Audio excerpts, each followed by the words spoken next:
Bakit? Oo nga, yun nga ang tanong. Siguro ng marami sa'yo. Bakit mo pa rin pinaglalaban yung isang tao na sinasaktan ka lang? Nung time na yun. Naniniwala ako.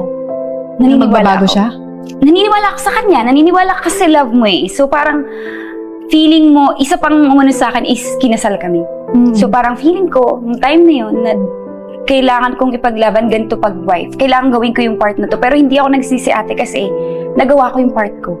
Kung halimbawa ngayon hindi ko pinatawad, baka meron akong isip na dapat pala ginawa ko, di sana buo yung family namin. Dapat nagpatawad ako. Hindi. Ginawa ko lahat hanggang sa nasagad na. Yung parang binigay na ni Lord yun sa akin. Kasi naniniwala ako na, ate, kapag gusto ni God na i-let go mo yung someone, ito laging isip, i-let go mo yung someone, pero ni-refuse mo, hahayaan niya na masaktan ka ng masaktan para wala ka ng ibang choice kundi i-let go yung tao.